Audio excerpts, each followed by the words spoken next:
दिल्ली की सियासत में जबरदस्त सरगर्मी है और इस सरगर्मी की धुरी बने हुए हैं अरविंद केजरीवाल। अरविंद केजरीवाल कल जब जेल से बाहर आए थे तो किसी ने सोचा भी नहीं होगा कि एक दिन के बाद ही वो ऐसा ऐलान कर देंगे जो दिल्ली की सियासत में हलचल मचा देगा।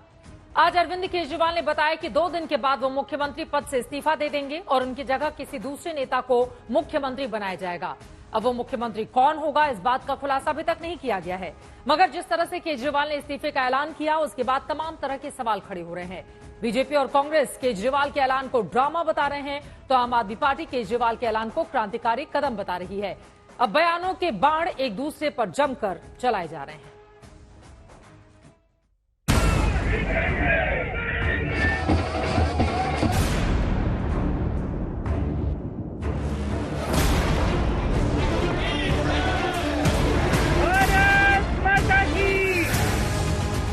दिल्ली की राजनीति में रविवार का दिन हड़कंप लेकर आया। शराब घोटाले के आरोपों में अरविंद केजरीवाल जेल गए। बीजेपी ने इस्तीफा मांगा, इस्तीफा नहीं दिया। किसी को सीएम नहीं बनाया। जेल में 156 दिन बिताए, इस्तीफा नहीं दिया। दबाव बनता रहा मगर इस्तीफा नहीं दिया। लेकिन जेल से जमानत पर छूटे तो छुट्टी के दिन बड़ा ऐलान कर दिया कि अब इस्तीफा देंगे। 2 दिन के बाद, आज से 2 दिन के बाद मैं सीएम की कुर्सी से इस्तीफा देने जा रहा हूँ।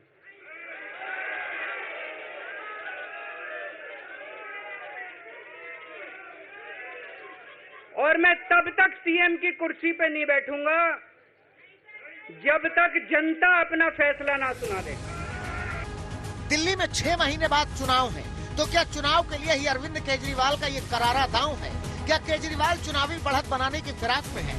अब जब केजरीवाल ने ऐलान कर ही दिया है कि वो 2 दिन बाद इस्तीफा देंगे, तो फिर दिल्ली की सियासी सल्तनत का नया शहंशाह कौन होगा? अगले 2-3 दिन के अंदर विधायक दल की मीटिंग होगी और विधायक दल की मीटिंग में अगले मुख्यमंत्री के नाम का तय किया जाएगा। मतलब दिल्ली में सत्ता के सिंहासन पर 6 महीने के लिए आम आदमी पार्टी का कोई नया नेता बैठेगा। वो नेता कौन होगा मालूम नहीं, मगर इतना मालूम है कि वो नेता मनीष सिसोदिया तो नहीं होगी, क्योंकि केजरीवाल अपने साथ उन्हें भी जनता की अदालत में ले जाने का ऐलान कर चुके हैं। मगर सवाल ये है कि केजरीवाल को इस्तीफा देना ही था तो पहले क्यों नहीं दिया? इस सवाल का जवाब भी केजरीवाल अपने अंदाज में देते हैं। मैंने इस्तीफा इसलिए नहीं दिया क्योंकि मैं देश के जनतंत्र को बचाना चाहता था। इन्हें जो इतने फॉर्मूले बना रखे हैं, एमएलए तोड़ दो, पार्टियां तोड़ दो, एमएलए खरीद लो, डरा दो। अब एक फॉर्मूला और इन्होंने नया बनाया है। जहां जहां ये चुनाव हारे वहां वहां के मुख्यमंत्री पे फर्जी केस करके उसको गिरफ्तार कर लो और उसकी सरकार गिरा। इस्तीफे की पेशकश के साथ दिल्ली में सियासी कश्मकश बढ़ती जाती है। अरविंद केजरीवाल बड़े जमाने बाद खुलकर बोल रहे थे, लिहाजा उन्होंने बताया कि आखिर उनकी गिरफ्तारी क्यों हुई और बीजेपी का मकसद क्या था। पार्टी तोड़ दो, सरकारें गिरा दो और अपनी सरकार बना लो। इनको यह लग रहा था केजरीवाल को जेल भेज देंगे तो दिल्ली में इनकी पार्टी टूट जाएगी, दिल्ली में बीजेपी की सरकार बना लेंगे। इनको लग रहा था पंजाब की सरकार तोड़ के पंजाब में हम अपनी सरकार बना लेंगे, इनके एमएलए तोड़ लेंगे। कमोबेश यही बात मनीष सिसोदिया भी कहते हैं। उन्हें भी लगता है कि उनकी पार्टी तोड़ने की कोशिश की गई। जेल जाने के लिए भगवान ने कहा कि तुम्हारे कुछ नेताओं को जेल भेजूंगा ताकि आम आदमी पार्टी की एकजुटता की परीक्षा हो सके, ताकि आम आदमी पार्टी के धैर्य की परीक्षा हो सके, विजन की परीक्षा हो सके। अच्छा, केजरीवाल खुद तो इस्तीफा देने की बात कहते हैं, मगर गैर बीजेपी शासित राज्यों के मुख्यमंत्रियों को सलाह देते हैं कि अगर उनके ऊपर कोई केस हो जाए तो वो किसी भी सूरत में इस्तीफा न दें। अब मैं देश के सारे नॉन बीजेपी मुख्यमंत्रियों से हाथ जोड़ के विनती करना चाहता हूँ, अब अगर प्रधानमंत्री जी हिम्मत करें आप पे फर्जी केस करके आपको जेल में डालें, इस्तीफा मत देना, किसी हालत में इस्तीफा मत देना। अब जब केजरीवाल ने इस्तीफे वाला दांव चला तो बीजेपी भी सामने आई और बीजेपी ने केजरीवाल की ईमानदारी और नैतिकता दोनों को कटघरे में खड़ा कर दिया। उन्होंने पद छोड़ना उचित नहीं समझा क्योंकि नैतिकता की नई राजनीति स्थापित करने वालों ने आकर नैतिकता की नई निम्नता की सीमा निर्धारित की। बीजेपी अरविंद केजरीवाल पर करारा हमला करती है और बताती है कि सुप्रीम कोर्ट ने पहले ही मुख्यमंत्री से उनकी शक्तियां छीन ली हैं। ऐसी स्थिति में उनके पास इस्तीफा देने के अलावा और कोई चारा नहीं था। अगर कोर्ट कहती है कि आप फाइल साइन नहीं कर सकते, ऑफिस नहीं जा सकते, इट मीन्स कि you are no more chief minister. तो अब दिल्ली की आंखों में धूल मत झोंकिए।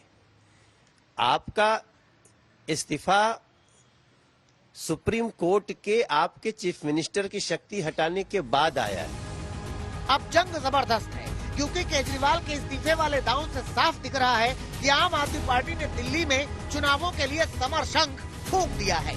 आम आदमी पार्टी के नेताओं के बयान तो यही बता रहे हैं।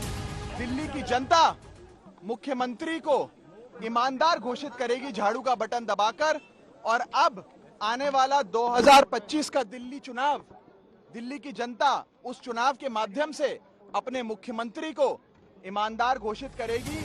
आम आदमी पार्टी एक सुर में बता रही है कि वो दिल्ली के चुनावों में पूरी तरह से उतरने के लिए तैयार है। जनता की अदालत में उन्होंने रख दिया है कि अगर जनता को लगता है कि वो ईमानदार हैं और पार्टी ने बढ़िया काम किया और पार्टी ईमानदार है, तो फिर जनता को जिताना चाहिए और अच्छी वोटों के साथ वो जिताए। अब दिल्ली का मामला फिर से त्रिकोणीय है, क्योंकि आम आदमी पार्टी और अरविंद केजरीवाल पर जो आरोप बीजेपी लगा रही है, वही आरोप कांग्रेस लगा रही है। मनोज तिवारी जो बोल रहे हैं, वही कांग्रेस के संदीप दीक्षित बोल रहे हैं। अब इनके जो सीएम पद का छोड़ने का है, ये केवल एक नाटक है। देखिए, ये दुनिया के इतिहास में शायद पहली बार हुआ है कि कोई चुना हुआ व्यक्ति जो जेल जाता है, जब जेल से निकले तो उसको सुप्रीम कोर्ट कहे कि तुम खबरदार जो एक फाइल तक छुई या तुम कुर्सी पर बैठे। आपने देखा होगा हेमंत सोरेन साहब जेल गए थे, जब वो निकले कोई उन पे शर्त नहीं लगाई गई। बहुत से मुख्यमंत्री हैं, बहुत से मंत्री हैं, जब जेल रिहा हुए हैं बेल पे, तो उन पे तो कभी कोई शर्तें नहीं लगाई गई।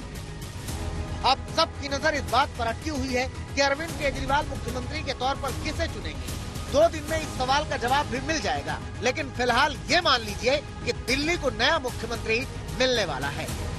दिल्ली से पंकज जैन, अनमोल बाली, राम किंकर सिंह, कुमार कुणाल, श्रेया चटर्जी और प्रशांत मेहरा के साथ आज तक ब्यूरो। और इस वक्त सीएम आवास पर किस तरह की हलचल चल रही है, ज्यादा जानकारी के साथ पंकज जैन हमारे संवाददाता जुड़ चुके हैं और साथ ही पीयूष मिश्रा हमारे साथ बीजेपी हेडक्वार्टर से मौजूद हैं। सबसे पहले पंकज, आपका रुख करते हुए क्या चल रहा है, क्या स्ट्रैटेजी बनाई जा रही है, कौन होगा अगला मुख्यमंत्री, इसको लेकर बैठक कब होगी, कौन कौन से नाम है जो आगे चल रहे हैं, क्या जानकारी है पंकज? देखिए, अब से कुछ देर पहले दिल्ली विधानसभा के स्पीकर राम निवास गोयल ने अरविंद केजरीवाल से मुलाकात की और वो जब यहाँ से बाहर निकले तो हमारी उनसे बातचीत हुई और काफी लंबी ये मुलाकात चली। सबसे अहम बात ये कि हमने उनसे पूछा कि क्या जो विधायक हैं मौजूदा, उनमें से कोई मुख्यमंत्री पद का दावेदार या उम्मीदवार होगा या फिर जो मौजूदा मंत्री हैं उन्हीं में से कोई मुख्यमंत्री बनेगा। जाहिर है उन्होंने इस सवाल का सीधे तौर पर जवाब नहीं दिया, लेकिन इतना जरूर है कि जो संभावित नाम है उनमें जो मंत्री पद हैं उनके चेहरे काफी आगे चल रहे हैं। लेकिन अरविंद केजरीवाल ने जिस तरह अचानक इस्तीफे का ऐलान किया, उनके इस ऐलान के पीछे भी एक बड़ी रणनीति हो सकती है और यही वजह है कि जब अब मंगलवार के दिन अरविंद केजरीवाल अपना इस्तीफा देंगे तो ये भी देखना होगा कि क्या मीटिंग उसी दिन हो जाएगी या अगले दिन यानी कि बुधवार के दिन आयोजित की जाएगी। लेकिन ये है कि विधायक दल की बैठक का इंतजार करने के बाद सभी आधिकारिक रूप से नेता कह रहे हैं और देखना यह होगा कि क्या हरियाणा चुनाव का समीकरण भारी रहेगा मुख्यमंत्री पद का उम्मीदवार चुनने के लिए या फिर दिल्ली का समीकरण, ये देखना महत्वपूर्ण रहेगा। लेकिन यकीनन अभी जिस तरह की परिस्थिति है, दिल्ली पर ज्यादा फोकस अरविंद केजरीवाल का, क्योंकि यहां की जो लड़ाई है वो अपने आप में बहुत बड़ी होने वाली है और इसी के साथ भारतीय जनता पार्टी के आगे की क्या तैयारी है, क्योंकि ये एक सरप्राइज एलिमेंट रहा पीयूष भारतीय जनता पार्टी के लिए। क्या करेगी बीजेपी अब आगे? जी बिल्कुल चित्रा, इसमें कोई दोहराई नहीं है कि बीजेपी के लिए सरप्राइज एलिमेंट था। उनको इस बात की बिल्कुल भी भनक नहीं थी कि अरविंद केजरीवाल जेल से आने के बाद दूसरे दिन ही इस्तीफा दे देंगे। और आज जब सुबह बैठक हुई तो उस वक्त कई सारे जो दिल्ली बीजेपी के नेता हैं वो दिल्ली में तक नहीं थे और जैसे ही अरविंद केजरीवाल ने ऐलान किया और खबरें फैलने लगी, उसके बाद कई नेता दिल्ली भाग कर आए। उसके बाद हमने देखा कई नेताओं ने मीडिया से बात की और अपनी अपनी बातें रखी। हालांकि बीजेपी अब ये कह रही है कि अरविंद केजरीवाल ने सिर्फ अकेले क्यों रिजाइन किया, उनको पूरी कैबिनेट कैबिनेट को रिजाइन कर देना चाहिए था और असेंबली को डिसॉल्व कर देना चाहिए था और लोगों के बीच जाना चाहिए था, जनता के बीच आए वो। बीजेपी ये इस बात का भी दावा कर रही है कि अगर इस बार अरविंद केजरीवाल लोगों के बीच जाते हैं तो लोग उनको एक करारा जवाब देंगे, क्योंकि पिछले 10 सालों में उन्होंने कुछ काम नहीं किया, सिर्फ घोटाले पे घोटाले किए और इसका जवाब इस बार अरविंद केजरीवाल को मिलने वाला है। लेकिन उसी के पलट एक बात और ये है कि बीजेपी पूरी तरह से इस बात को लेकर तैयार नहीं थी और उसकी रणनीति आगे किस तरह की होगी वो जरूर देखने वाली बात होगी। हालांकि कई जो वरिष्ठ नेता हैं बीजेपी के वो ये बात जरूर मान रहे हैं कि ये एक मास्टर स्ट्रोक के तौर पर अरविंद केजरीवाल का देखा जा सकता है, क्योंकि अरविंद केजरीवाल अब पूरी तरह से इंडिपेंडेंट होंगे, उन पर कोई जिम्मेदारी नहीं होगी, वो लोगों के बीच जाएंगे, कैंपेन करेंगे और एक जो चेहरा होगा आम आदमी पार्टी का वो मुख्यमंत्री का पद संभालेगा। बीजेपी के लिए दूसरी समस्या ये भी है कि हरियाणा में चुनाव है, वहां पर भी आम आदमी पार्टी ताल ठोक रही है, तो वहां पर भी कहीं ना कहीं समीकरण बदल सकते हैं। ठीक है, बहुत धन्यवाद पीयूष आपका, पंकज जैन आपका इस पूरी जानकारी के लिए। यकीनन अपने आप में आगामी चाहे हरियाणा की चुनाव हो या फिर उसके बाद दिल्ली में कब होते हैं विधानसभा चुनाव, ये देखना महत्वपूर्ण होगा। लेकिन अरविंद केजरीवाल के इस कदम ने यकीनन सभी को सरप्राइज कर दिया है और इसी को लेकर बीजेपी सवाल पूछ रही है तो क्रांतिकारी कदम बता रही है आम आदमी पार्टी। फिलहाल पहला सवाल तो यही है कि आखिर दिल्ली का अगला मुख्यमंत्री कौन होगा? अरविंद केजरीवाल ने इस्तीफे की पेशकश क्यों की? अब आम आदमी पार्टी संदेश दे रही है कि जनता की खातिर अरविंद केजरीवाल ने कुर्सी त्याग दी। आम आदमी पार्टी ये भी संदेश देना चाह रही है कि केजरीवाल पर लगाए गए आरोप सियासी हैं। एक पार्टी खड़ी करने के बाद यही अरविंद केजरीवाल जी दिल्ली के मुख्यमंत्री बने। उन्होंने अपनी कुर्सी सिर्फ इसलिए छोड़ दी क्योंकि लोकपाल बिल नहीं पास हुआ, भ्रष्टाचार के खिलाफ कानून नहीं पास हुआ। उन्होंने 1 मिनट नहीं सोचा अपनी कुर्सी छोड़ने से पहले। तमाम आंखें दिल्ली की नहीं, देश की नहीं, पूरी दुनिया की, पूरे विश्व की आंखें सिर्फ इस बात पे हैं कि देश के अंदर, भारत के अंदर एक ऐसा मुख्यमंत्री है जिसने बेल मिलने के बाद अपनी कुर्सी पर लात मार दी और उसने कहा कि कोर्ट ने तो मुझे बेल दे दी है, मगर जनता की अदालत में जब तक मैं अग्नि परीक्षा को पार नहीं करूंगा तब तक मैं अपनी कुर्सी पर नहीं बैठूंगा। एक ऐसे मुख्यमंत्री जिन्होंने अपनी सरकारी नौकरी, कमिश्नर की नौकरी, इनकम टैक्स कमिश्नर की नौकरी छोड़ी और दिल्ली की झुग्गियों में काम किया, वो उनके ऊपर ऐसे झूठे आरोप लगाए भाजपा ने तो उनको कितनी तकलीफ होगी। अरविंद केजरीवाल जी ने आज ईमानदारी का एक नया कीर्तिमान स्थापित किया है और उन्होंने कहा है कि वो कुर्सी पर तभी बैठेंगे जब दिल्ली की जनता उनको दोबारा चुन के भेजेगी। आम आदमी पार्टी के नेताओं के बयान बता रहे हैं कि अरविंद केजरीवाल यही संदेश देना चाहते हैं। दूसरी बात यह है कि हरियाणा में चुनाव है और अरविंद केजरीवाल के इस फैसले से इमोशनल कार्ड भी बहुत आसानी से खेला जाएगा। तो क्या हरियाणा के चुनाव में केजरीवाल के इस्तीफे का असर देखने को मिलेगा? कांग्रेस के नेताओं के बयान तो यही बता रहे हैं कि बहुत संभव है कि असर हो जाए। हरियाणा में कांग्रेस और बीजेपी का मुकाबला है और अभी नहीं, पहले भी था, पार्लियामेंट इलेक्शंस में भी हमने देखा है। और हरियाणा की जनता से हम यही निवेदन करना चाहेंगे कि जब कांग्रेस और बीजेपी का ही मुकाबला है तो दूसरे इधर उधर अगर झांकेंगे तो बीजेपी को फायदा पहुंचेगा। और कांग्रेस को अगर वोट देना है और बीजेपी के खिलाफ वोट देना है तो वो केवल कांग्रेस पार्टी को पड़ना चाहिए। अगर कहीं भी और अगर वोट दिया तो उसका फायदा सीधे सीधे बीजेपी को मिलेगा।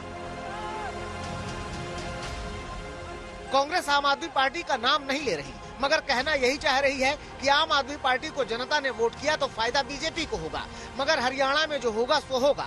अभी तो पहला सवाल यही है कि दिल्ली का अगला मुख्यमंत्री कौन होगा?